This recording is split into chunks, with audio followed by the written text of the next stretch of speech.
우리 이사야서 1장, 우리 이사야 시대에 우리 하나님을 잘 믿던 유다 나라가 이렇게 하나님을 배역하고 타락하고, 우리 처음에 그렇게 하나님의 역사심이 많아서 우리 가나안 땅을 정복하고 12지파에게 분배할 때만 해도 하나님을 뜨겁게 섬겼던 민족이 해가 거듭할수록 하나님에서 멀어져 가고, 그리고 하나님의 진노하심을 받아서 이렇게 매일 나라의 우환이 그치지 않고, 그리고 목초지가 마르고, 우리 뭡니까, 가뭄이 극심해서 곡식이 제대로 생기지 않고, 그리고 여러 가지 이런 힘든 이런 고통 속에 자라나는 그런 내용을 우리 서두에 말씀을 하고 있습니다. 여러분, 우리가 사는 이 시대에 하나님은 늘 하나님이 이전에 역사하셨던 것 같이 똑같이 역사하시고 은혜를 주십니다. 하나님을 잘 섬기면 하나님이 섬기는 기쁨을 주시죠. 우리 신명기 28장에 보면 들어와도 복을 받고 나와도 복을 받고, 우양의 새끼 또 떡 반죽 그릇까지 복을 받겠다고 이렇게 약속했는데, 우리가 해가 지날수록 믿음이 옅어져 가지고 하나님을 섬기는 기쁨을 누리지 못하고, 그리고 이렇게 패역한 일만 자꾸 생긴다면 그 원인은 분명히 하나님께 있는 것이 아니라 이 땅을 살아가는 하나님의 사람들, 이 땅에 살아가는 사람들로 인해서 그런 일이 생긴다는 것을 우리 깨닫게 하고 있습니다. 사람마다 살아가는 시대가 바로 이렇게 믿음으로 살아가지 못하는 탄식 소리가 하나님의 입에서 나온다는 겁니다. 바로 이 1장을 보니까 이사야가 유다와 예루살렘에 관하여 본 계시, 하나님이 말씀해 주신 내용이라는 겁니다. 바로 이런 그 계시를 통해서 하나님의 뜻에 어긋난 삶을 살면 인간의 결과가 어떻게 된다는 것을 우리 깨닫게 하는 말씀입니다. 요즘 우리가 살아가는 호주 땅도 어려운 지경이 많죠. 제가 잠깐 기도를 드렸습니다만은 동성결혼 합법화가 시켜지고, 매년마다 마디그라 동성 축제가 저 시티 한복판에서 이루어지고, 그리고 여러 가지 불법적인 우상 숭배들이 이 호주 땅 안에도 굉장히 많다는 것입니다. 하나님이 진노하실 수밖에 없는 일들이 너무 많다는 것을 생각할 때, 역시 이런 자연재해가 생기는 모든 것들이 다 그런 맥락에서 이루어진다는 걸 생각할 때, 하나님을 잘 믿고 하나님의 그 뜻대로 순종하는 삶이 얼마나 축복인가를 다시 한번 깨닫게 하고 있습니다. 오늘 저는 바로 믿음과 순종이라는 이런 제목으로 은혜를 나누도록 하겠습니다. 우리 이사야서 1장 2절 말씀, 우리 믿음이 없어서 범죄하는 이런 유다 백성들을 통해서 우리는 이 땅에서 어떻게 살아가야 되는가 내용을 살펴보도록 하겠습니다. 우리 이사야서 1장 2절입니다. 하늘이여 들으라, 땅이여 귀를 기울이라. 야훼께서 말씀하시기를 내가 자식을 양육하였거늘 그들이 나를 거역하였도다. 어르신들은 다 부모님들이시고 이제 연세가 많으신데 그 밑에 슬하에 자녀들이 얼마나 많으십니까? 그런데 여러분, 믿음으로 다 양육되어 있습니까? 거기에 대한 대답은 우리 본인들만 아시죠? 하나님께서는요, 맨 첫 번째로 말씀하시는 내용이 바로 이스라엘 백성을 자녀같이 양육하였거늘 그들이 하나님을 거역하였다는 거예요. 그들이 하나님을 거역했다. 그들이 나를 거역했다는 겁니다. 거역했다는 것은 하나님의 말씀과 뜻대로 살지 않고 자기가 편리한 대로 살았다는 겁니다. 내가 자녀를 양육했다는 말은, 여러분, 부모가 자녀를 이렇게 낳으면은요, 그 어린아이가 장성해서 본인 스스로 무엇을 할 때까지 여러분 얼마나 돌봐주는 게 많습니까?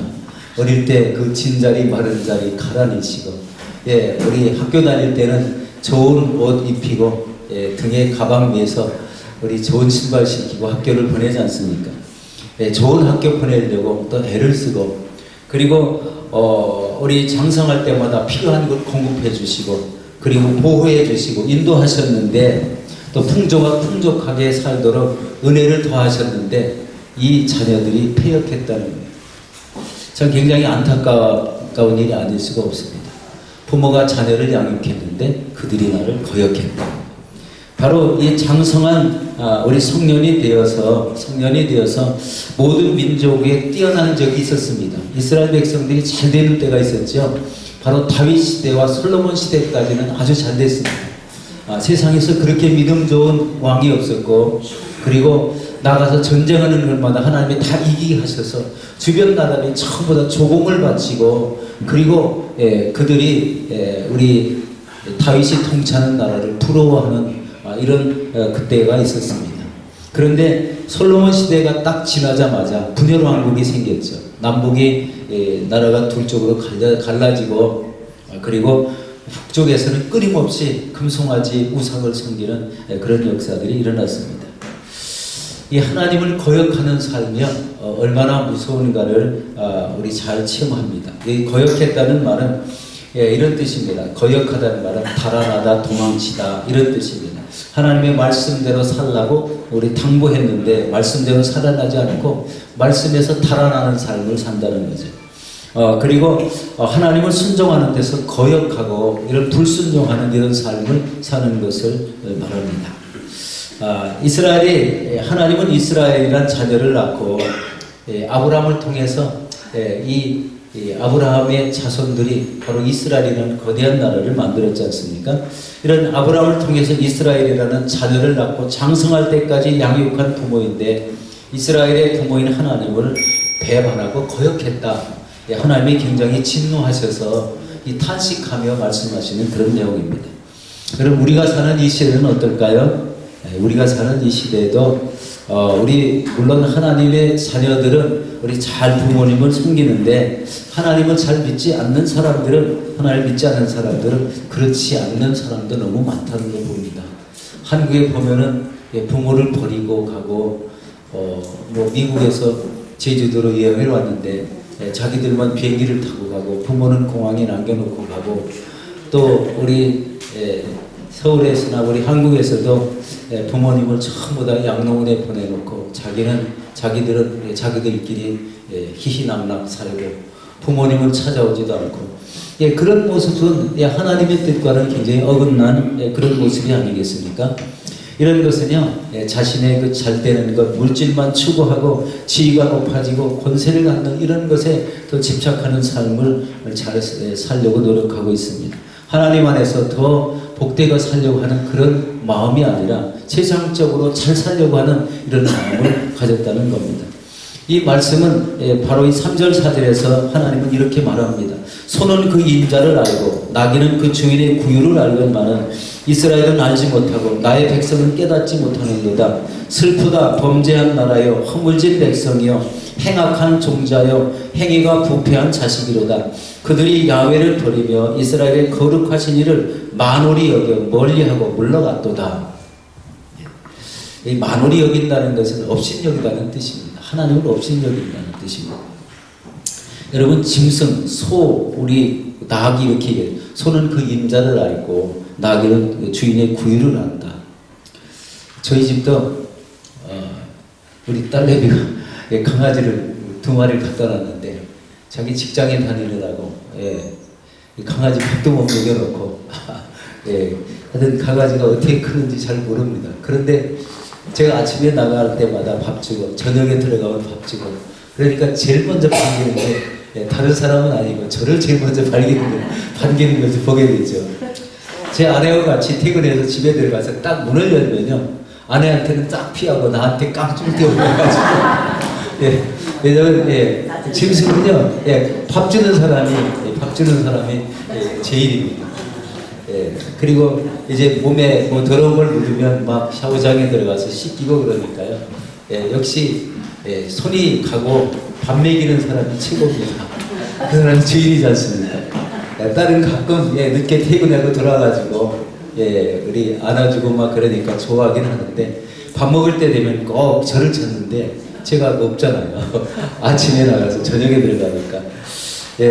이 짐승도 주인이 어떤 사람인지 누군지를 안다는 거예요. 우리 인생의 주인은 누구입니까? 하나님이십니다. 그런데 이 땅에 사는 사람들이요, 인생의 주인이 하나님이시라는 것을 모르고 사는 사람들이 너무 많습니다. 우리 믿음의 사람들은 인생의 주인이 하나님이시라는 것을 다 잘 압니다. 그런데 이런 사람들 중에 하나님을 신실되게 섬기는 사람은 은혜와 복이 있습니다.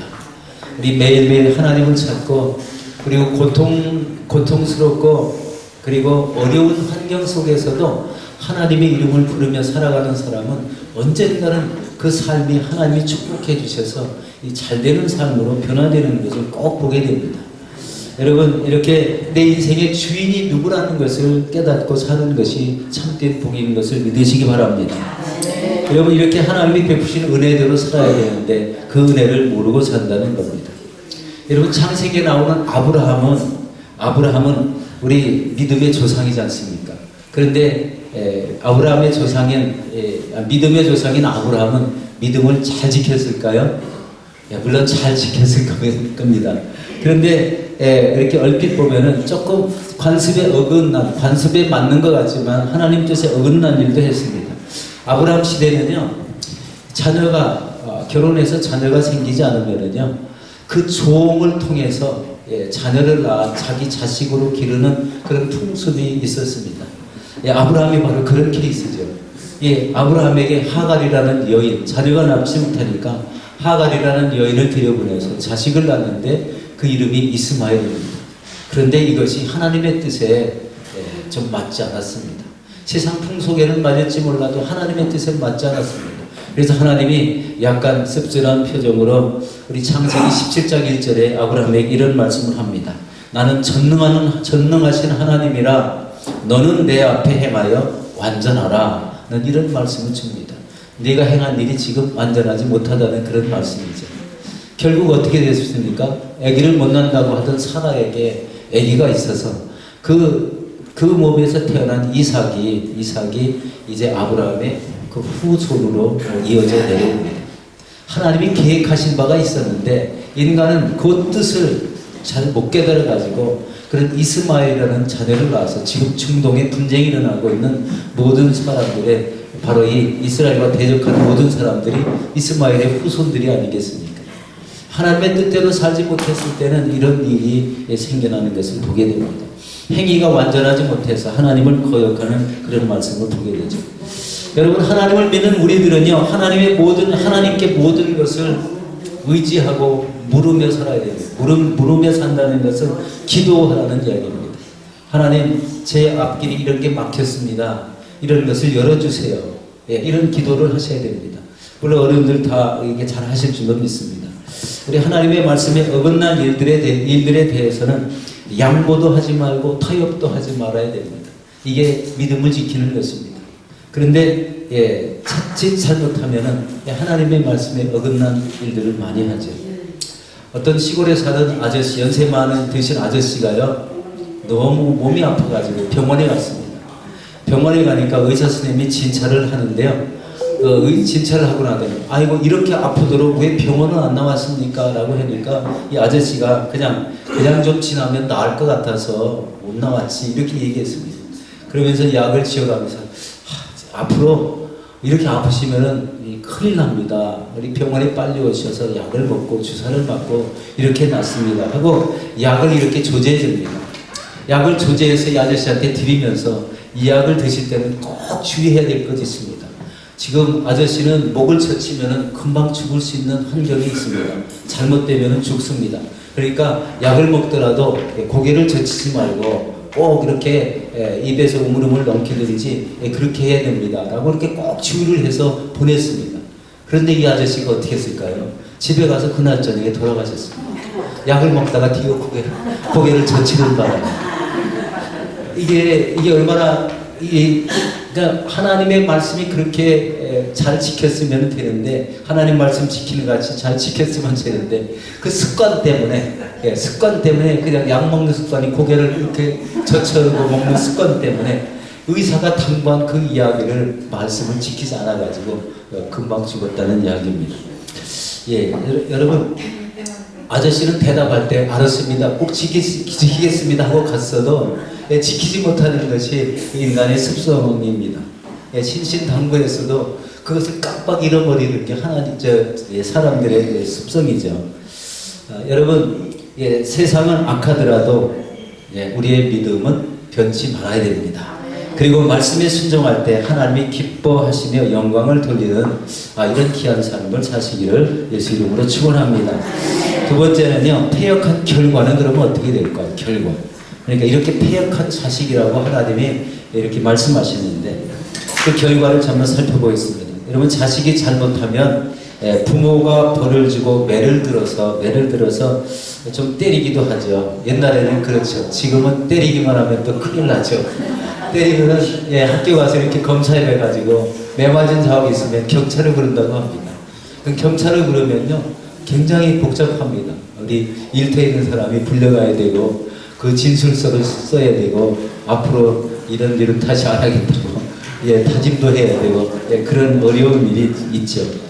그런데 오늘 말씀 중에 5절에 이런 말씀을 하고 있습니다. 너희가 어찌하여 매를 더 맞으려고 패역을 거듭하느냐. 여러분, 하나님이 때리시는 매가 뭘까요? 오늘 그걸 살펴보도록 하겠습니다. 우리 7절 8절에 이렇게 말합니다. 너희의 땅이 황폐하였고 너희의 성읍은 불에 탔고 너희의 토지는 너희 목전에서 이방인에게 삼켜졌으며 이방인에게 파괴된 같이 황폐하였고 딸 시오는 포도원의 망대같이 참외밭의 원두막같이 에워싸인 성읍같이 겨우 남았도다. 여러분, 하나님 앞에 범죄하면 뭐라고요? 땅이 황폐하겠다는 거예요. 곡식을 심어도 곡식이 자라나지 않는다는 겁니다. 가뭄이 심해서 그 고통은 말할 수가 없죠. 너희의 성읍은 불에 탔다. 여러분, 이스라엘 히스기야 왕 시절에요, 모든 46개 성읍이 아스르 군대에게 다 짓밟혔습니다. 그리고 예루살렘 성만 겨우 남았습니다. 아마 그때 상황을 지금 얘기하는 것 같습니다. 뭐라고 되어 있냐면은 이방인에게 파괴된 같이 황폐하였고 딸 시오는 포도원의 망대같이 참외밭의 원두막같이 에워싸인 성읍같이 겨우 남았다. 예루살렘 성만 겨우 남았고 나머지 성은 전부 다 아스르 군대에 짓밟혔다. 우리나라로 말하면 옛날 6.25 때 이북 군대한테 모두 다 짓밟히고 저 낙동강 우리 한 부분만 남았던 것을 우리 기억합니다. 하나님 앞에 범죄할 경우는 바로 이렇게 어려움을 당하게 한다는 겁니다. 자연적으로 어렵게 해서 하나님의 살아계심을 느끼도록 만드는 겁니다. 이때 하나님 앞에 온전히 돌아오는 민족은 복된 민족이고 끝까지 버티는 사람은 나라가 멸망할 때까지 그대로 있는 거예요. 옛날 이 유다 이스라엘 역사에 보면은요, 이래도 하나님 앞에 돌아오지 않았기 때문에 이 바벨론 군대가 쳐들어와서 다 포로가 돼서 성전은 완전히 파괴되고 그리고 이 포로로 이 많은 사람이 살상되고 포로로 끌려갔습니다. 얼마나 무섭습니까? 이게 하나님이 때리시는 매입니다. 개인적으로 때리시는 매가 있습니다. 그게 뭔지 아십니까? 하나님이 범죄했을 때 회개하지 않으면 개인적으로 때리는 매, 환경을 어렵게 만듭니다. 우리 물질이 풍족하지 못하게 만듭니다. 먹을 양식을 어렵게 합니다. 그리고 몸에 병을 주십니다. 하나님이 때리시는 매예요. 믿음의 사람들이 계속 거역하고 믿음의 사람들이 계속 반역하고 믿음을 지키지 않을 경우 하나님의 뜻을 행하지 않고 세상의 뜻대로 살아가면 이렇게 된다는 겁니다. 이 원인이 있었습니다. 히스기야 왕 전에 아버지 왕의 이름이 아하스입니다. 아하스는 얼마나 패역했는지요. 그는 우상을 숭배했습니다. 그리고 인신제사, 불을 산더미 같이 펴놓고 자기 아들을 그로 지나게 해서 태워가지고 몰렉이라는 이런 우상에게 자기 자식을 바쳤습니다. 그리고 예루살렘 성전의 문을 폐쇄하고 그 안에다가 우상을 섬기고 하나님께 예배드리는 것을 금지시켰습니다. 이게 하나님이 얼마나 이 가슴 아프게 생각했습니까? 그 영향력이 바로 이 히스기야 시대에 온 46개 성읍이 전부 다 점령을 당하게 하고 겨우 예루살렘 성만 남았던 그것을 보게 됩니다. 그러나 히스기야 왕이 지혜를 발휘했죠. 우리 기도했을 때에 아스르 군대가 하루아침에 18만 5천 명이 죽어서 우리 송장이 됐고 그 사네비라는 왕은 자기 나라에 돌아가서 살해를 당하는 그런 모습을 보게 됩니다. 참 너무나 어처구니 없는 일이 많이 생각이 나타나는데 그와 반대로 하나님을 신실하게 섬기는 이런 사람들은 하나님 앞에 처음에는 어려울지라도 은혜를 받고 잘되게 하십니다. 하는 행사를 형통하게 하셔서 그가 손대는 일마다 잘되게 하고 그리고 자녀들은 위에만 있고 아래 내려가지 않는 이런 지혜롭고 우리 착한 이런 자녀들로 세워진다는 것을 보게 됩니다.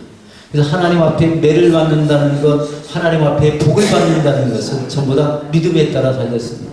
하나님의 말씀을 지키지 않을 때는 매를 맞게 되고, 하나님께 굳건한 신실한 믿음을 가질 때는 그 가문이 믿음의 가문이 되고, 무엇을 하는 것마다 우리 잘 되고 복되는 놀라운 역사가 일어나게 됩니다.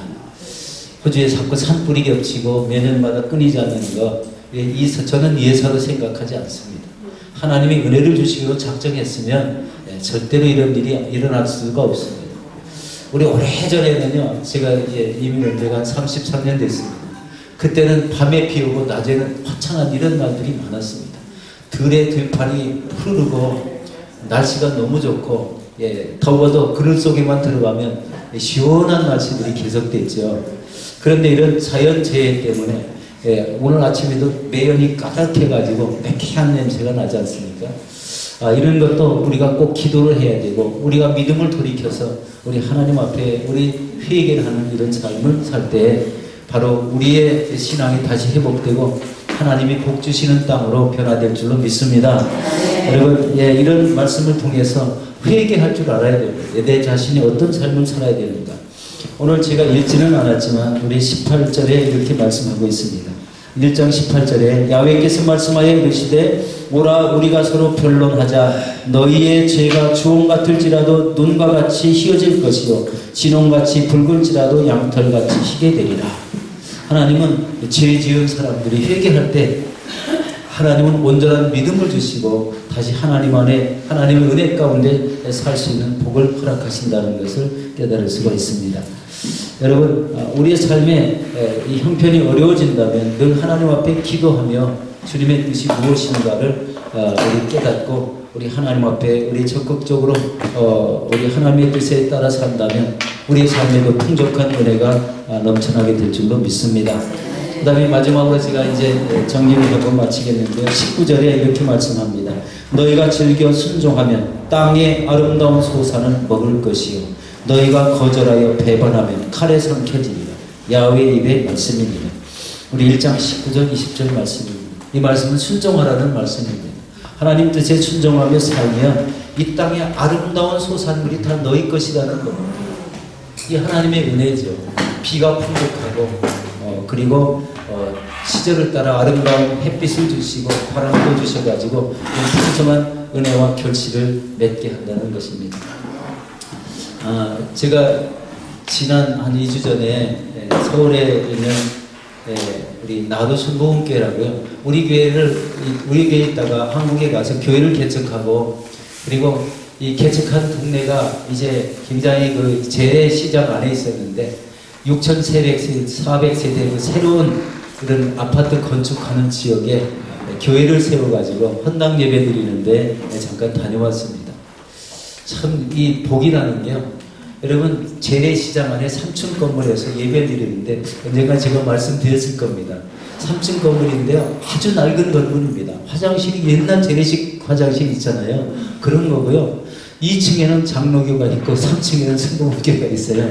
그렇게 어려운 장소에서 우리 예배 생활하고 이렇게 하다가 이제 교회를 이전했는데 그 나성환 목사님이라는 분이 자기 잘 집이 없어서 이 강대상 밑에서 잠을 잤다는 거예요. 그리고 엎드려서 기도할 때 우리 교회를 건축하게 해주세요. 이 기도를 수없이 드렸는데 건축에 대한 이야기를 응답하시지 않더랍니다. 그런데 건축하게 해주세요. 그런데 1년 전부터 이 응답을 해가지고 어디를 건축할까 해서 이 남양주 6,400세대 그냥 우리 아파트가요 뭐 고층 건물 같이 엄청나게 많습니다. 6,400대면 얼마나 많습니까? 거기에 교회를 개척하라고 마음을 주셔가지고 1년 동안 준비해서 바로 이 성전을 건축하고 그리고 이제 헌당 예배를 드리게 됐습니다. 이런 것이 하나님 앞에 영광을 돌리는 삶이잖아요. 하나님의 성전이라는 의미는 이 자리에 하나님이 계시고 그리고 하나님이 영광 받으시는 장소이고 교회를 출입하는 모든 성도님들에 대해서는 이 믿음이 좋은 사람에게는 은혜가 있고 그리고 나가서 복음을 전하는 사명을 감당하는 사람들에게는 상급을 받게 하는 장소가 교회입니다. 교회에서 열심히 충성하고 헌신하는 그 모습에 따라서 하늘나라에 가면 상급이 있고 업고가 생길 것이 분명하고 나가서 복음을 전하고 영혼을 불러다가 구원시키는 그런 사람에게는 하늘나라에 가면 상급이 클 것입니다. 바로 이 그런 장소가 교회입니다. 여러분 연세가 많으셨더라도 꼭 이 영혼을 구원해서 주님 교회 어느 교회든지 데려오시기 바랍니다. 그제 우리 양로원에 신방을 갔습니다. 신방을 갔는데 저희 썸머일 양로원에 저희 교회 분이 7분이 계세요. 그리고 이제 댁에 계신 분도 많지만 양로원에 계신 분도 많습니다. 다른 분들은 다 힘들어 하시는데 어느 한 권사님만 아주 기쁨으로 사시는 것을 보게 됐어요. 양로원이 좀 쉽지 않잖아요. 그런데 아주 기뻐하며 사시는데 끊임없이 기도하시고 다른 어르신들은 다 나가서 텔레비 보고 그러는데 이분은 앉아서 기도하고 성경 읽고 이런 모습을 보았습니다. 하나님이 참 굉장히 특별한 축복인데 왜 제가 이런 말씀을 여러분에게 드리겠습니까? 끝까지 하나님만 의지하시라고 제가 이 말씀을 드립니다. 그러면 틀림없이 우리 천국으로 인도되는데 하나님이 함께 하실 줄로 믿습니다. 바로 믿음을 지키는 것은 바로 그런 겁니다. 어느 곳에 있든지 하나님의 이름을 부르며 그 뜻을 구하는 자에게 하나님이 예비하신 저 천국에 가게 됩니다. 바로 요한복음 14장 우리 2절에 아버지 집은 거할 곳이 많도다. 내가 거처를 예비하러 가노니 내가 거처를 예비하면 내가 너에게 다시 와서 나 있는 곳에 너희도 있게 하리라. 바로 이 말씀이 바로 이 천국에 우리의 거처가 있다는 것을 확신하시고 이 땅에 믿음을 잃지 않고 이 환경이 어려워도 끝까지 주님만 의지하고 살아가시는 저와 여러 어르신들이 되시기를 예수 이름으로 축원합니다. 기도하겠습니다. 하나님 감사합니다.